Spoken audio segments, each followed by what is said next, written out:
Well, thank you, Steve. That was fascinating, so informative. And I really love the advice, to what people need to do in terms of self-regulating their emotions and how we can bring this back to our leaders in our workplaces, because the world is certainly changing. And one thing that we're doing as well this week is focusing on the future of building resilient cities. So this really wraps up timely. So I'll share the link in the chat and hopefully all of you can join us for that. But Steve, this was really, really informative.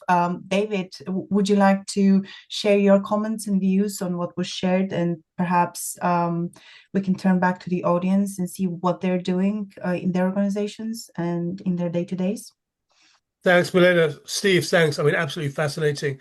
The ISRM is designed to create a platform where academics, practitioners, and policymakers could come together to have grown-up conversations. And I think you've really brought that in. I think naturally, when we think of the impact of climate change and human behavior, we tend to think of cold and wet rather than dry and hot.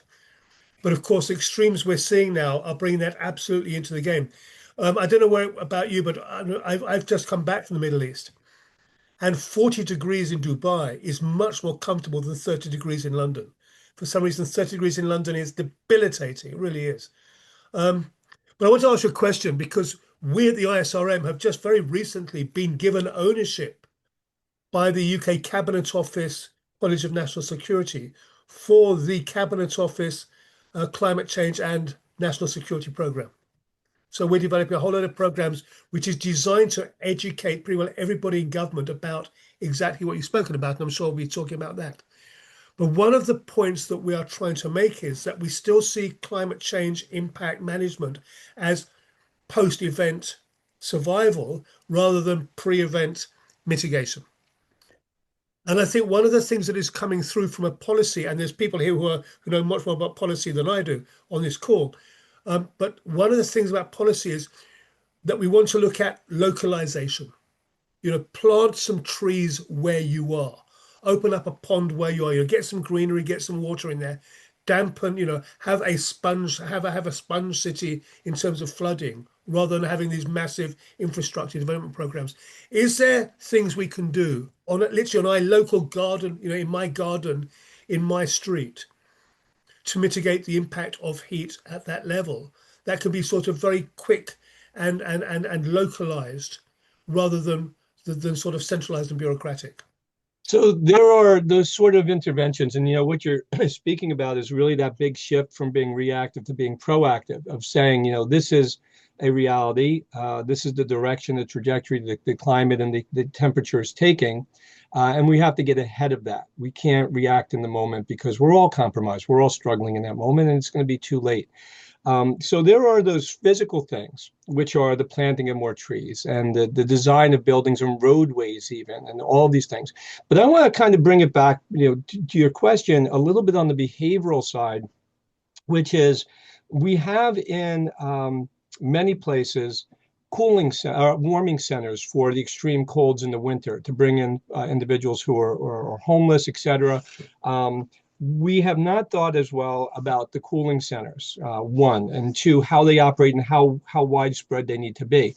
And standing them up in the days before a heat wave is anticipated, not just in the moments. The other part is to bring it to the most local level, the stark importance of neighbors reaching out to each other during the extreme heat events and creating networks, not just I'm going to go knock on my neighbor's door, but can we build systems in communities where we're looking out for each other? I know this person has a medical condition. I know they have a mental health condition. I'm going to go knock on their door or make sure they're cool or bring them to my home or do whatever is necessary to help keep them cool during these heat waves. So there are physical things we can get ahead of in terms of how we build and where we build. And there are the behavioral things we have to start doing. And they need to happen proactively, to your point, because the way we react individually in extreme heat days is usually not very generous. It's usually we're in survival mode ourselves. We're uncomfortable, we're distressed, and we're not likely to start reaching out to other people about their distress. So to create these networks and communities where people are looking out for each other by design, whether they're groups or their programs or just a neighbor, a neighbor helps neighbor sort of approach are all things that need to be brought about way before the crisis, way before the event, if they're to be effective. So there are structural things and there are behavioral things that link together. Can I help get my neighbor to that cooling center? Means one, the neighborly approach, but also a cooling center has to be established. It has to be staffed. We have to know what to expect there. All of these things together, they start to make a difference. But to your point, they have to be proactive. We can't be reacting just in the moment or after the tragedy. Thank you, Steve. There are some questions in the chat as well. Maybe they're very specific, but Peter is asking, how can we protect our frontline forest responders, especially those working with wildfires? Yeah, so lots to think about there. One of the things we know is wildfire smoke, beyond the extreme heat, wildfire smoke is particularly toxic. It is usually a very incomplete combustion. And if you think about a wildfire sweeping through a community, it is not just trees and brush that's burning, it's homes and it's vehicles and everything else in its way. So that smoke carries a lot of heavy metals, it carries a lot of toxic material. And I just want to circle back on the science for this for one moment, Milena, to answer the question more specifically. Wildfire smoke enters our bodies in two ways. One, as you breathe through the lungs, and it can actually transcend a lot of those toxic chemicals I mentioned, transcend the brain blood barrier, actually get into our brains. The other is through what's known as the olfactory epithelium, just breathing through your nose, how we smell, very directly to the brain. And they actually are very destructive at a cellular level to cells that produce dopamine. We know then that wildfire fighters are at extreme risk. And I know this because my son is a wildfire fighter, so I've done a lot of work in this area. The equipment they wear and the culture, changing the culture in there of how they wear the equipment. And they can't wear the same big respirators that firefighters wear in the cities and such. But the sort of face mask, the charcoal mask and things like that to start to reduce this. The illness rate and the psychological illness rate in the firefighter community is very, very high.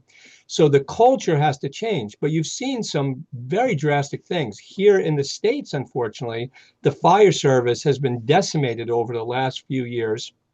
A lot of firefighters let go. The workforce is smaller.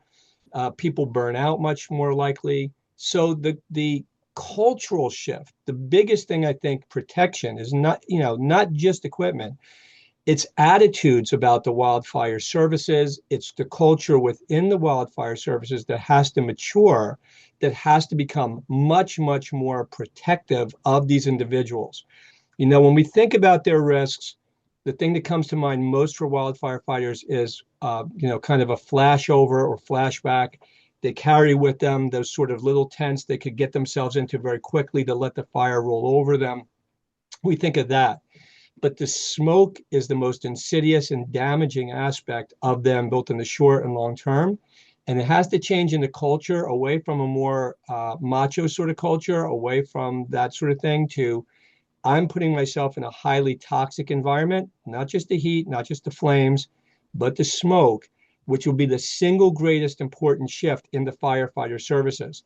Some of those same ideas translate to our other first responders, police, EMS, fire services in the cities, in the rural areas, as well. But the cultural shift has to start looking at the extreme heat and the smoke. Those are going to be the two biggest focal points that will change the longevity and the success of the fire services, especially wildfire services. Oh, thank you. This was so informative. This actually leads really nicely to the next question from Tori. Tori is referring to the question of why some extremely hot and humid locations such as Hong Kong and Singapore have extremely low rates of physical violence, comparing to others which are not as hot and humid, throughout the year. So what do you think that is, and what can we do? Well, there's cultural forces, those are areas of the world that have slowly acclimated, if not physiologically, behaviorally, over time. So places, for example, even if I look here in the States, the southern tier of the United States, going back to the Civil War, what they referred to as the Mason-Dixon line, cutting the North from the South.